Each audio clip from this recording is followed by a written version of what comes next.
Hey y'all, freeze cracked here. I'm gonna try and do a short thing, like, one video maybe. A while back somebody asked me to make an andice on camera, and I said it was tedious and I haven't done it. The other day I was working a raw Central Texas rock of a type that's pretty tough and should really be worked heated. And I started getting kind of thin, so I decided to make an andice type preform and show the issues associated with it. One of the things that I wanted to convince you of is don't attempt to make an andice wrong. If you get it, this thick, this is probably it's probably 8 millimeters or something. 7 to 8 millimeters thick in the center, and it's probably at least it's 6 millimeters or more thick right at the web here, where I would have liked to have flaked into. That's not really very good odds for you to be able to deep notch it. On this particular rock, it gets even worse. The more I got down into it, and I should have worked it toward one side because a Texas rock, it's generally worse in the middle. And I didn't do it. It's more tedious to do that, and I just didn't do it. And so what I ended up with is, in the center, it did get tougher and everything. But right here, you can see a big white area, and that's a chalky area. Well, chalk doesn't notch well. It doesn't flake well, period. And so trying to deep notch into that, what you end up with is what I want to show you is, I don't know if you can see down in the web there, but you get into an area of thickness, and you get to where on this you just can't flake it. And so if I had succeeded in making it wider, if I had started out with it a lot wider, then I could have widened the notches a bunch and tried to see if I could get enough of a platform to take a flake on a wide notch. It might would have worked, but might not have. Anyway, don't set yourself up for failure on this stuff. But the other thing that I want to show you, since I go ahead and do a demo on this stuff, is I'll go ahead and stop something like that and make it into a bell or whatever. I'm not proud. I'd rather have a different point type, or one that's not super deep basally notched, than just have a broken one. Now you could say, well, you go ahead and break it and make it into something else, and I've done that before too. But sometimes on these kind of things, I'll just finish them and then start another point and spend my time on another point. What I want to show you too is, I'm not the greatest, I don't have an artist eye, and I can't get stuff all lined up perfectly all the time. What I'll do a lot of the time is have this fairly wide, go ahead and run 2 notches that more or less approximate where I think they ought to go, and then I'll make the rest of it match it. I'll work the rest of it.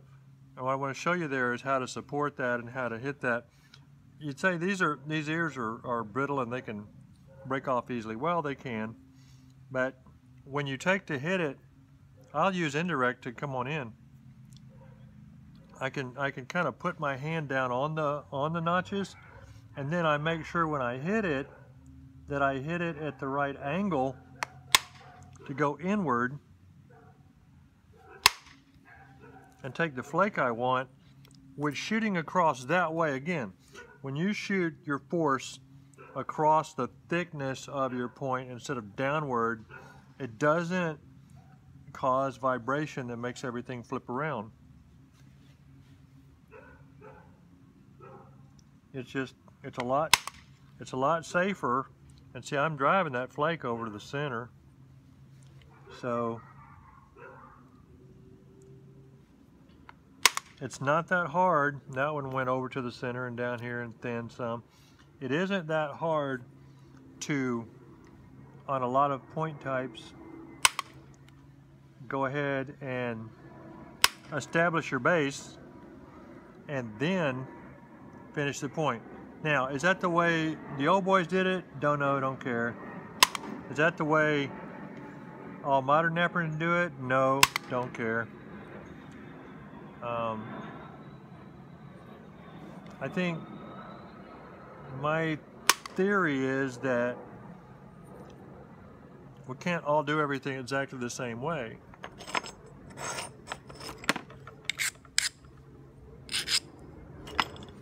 And so my kind of philosophy is I would like to do everything just exactly right and perfectly and everything like that, but I can't. So I do it how I can best and don't worry about it. Like every time I make an andice, everybody that sees it, hey, did you punch the notches on that? The answer is usually no. Is that a requirement? And the reason I say usually no is because punching is more dangerous. So I got a little hinge there. I'm gonna, as long as I'm being politically incorrect, I'm just gonna pick that off. I don't really feel any obligation to break more crap just to try and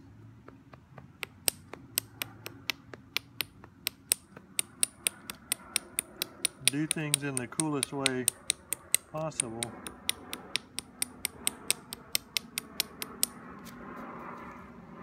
You're like, why are you not breaking that? You're hitting straight down on it. You're shocking the piece. Well, I'm holding it in several places where it'll kind of dampen the shock, but the other thing is I'm just barely catching the edge, and the edge is fairly sharp in most of the places I'm hitting it. You see I'm coming on in a little bit. I think I'm talking a bunch of crap though. I don't even know why I'm videoing. One of my goals remains on this video stuff to not create a sense of, well, good nappers are magical, mystical people who use superhuman levels of talent to achieve everything. Well, that's not my goal, because I wanted everybody, and I still want everybody to have fun and get things made that they want to make. Figure out how to do it and know that it is possible, etc., etc. So I break stuff on camera, and I am disorganized on camera, and I use shoddy techniques at times on camera.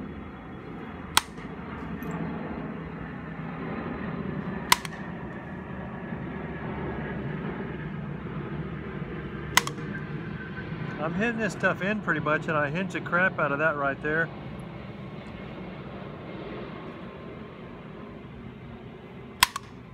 On purpose.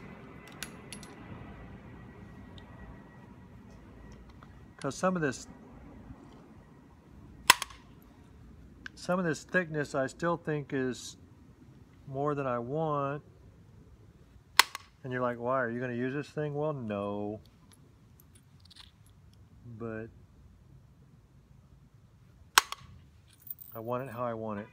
And you can see I just ran that whole row, 1, 2, 3, 4, 5, 6, and they're coming over to here, and I didn't break the ears off, and that thinned it down quite a bit. So, and now since I'm working it, flipping it, and I'll do this side. Then I'm gonna do one more series after that and try and cut off the hinges I'm creating, and then maybe do some pressure work and then quit.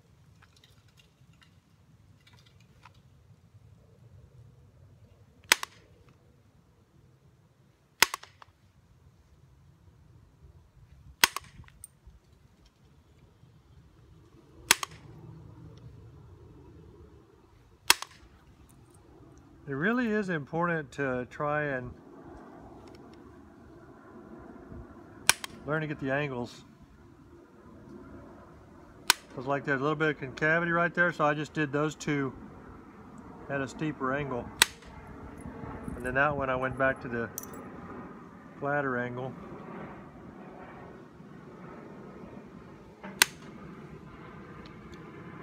I'm also trying not to grab too big a bite. That's getting thinner. It even feels lighter.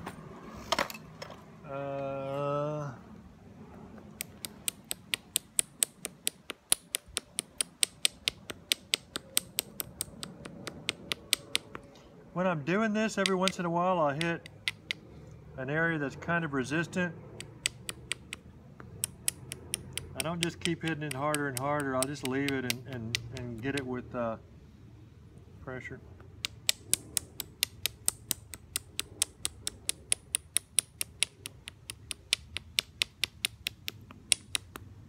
That area too. Or I'll try and see if I can do it with, sometimes I can just hit it kind of hard with the rough abrader and it'll get it.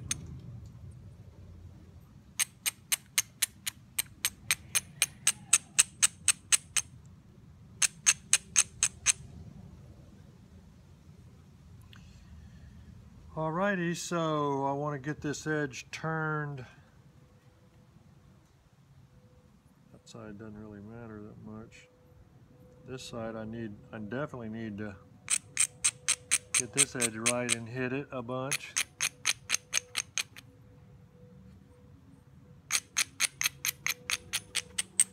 But you don't need to see all that. You've got the concept. I'm going to do a little more indirect and get it thinner, and then I'll do pressure and finish my edge, and then just call it square. So, hey, for once I've made a video that's not super long. Bye for now, Freeze Crack.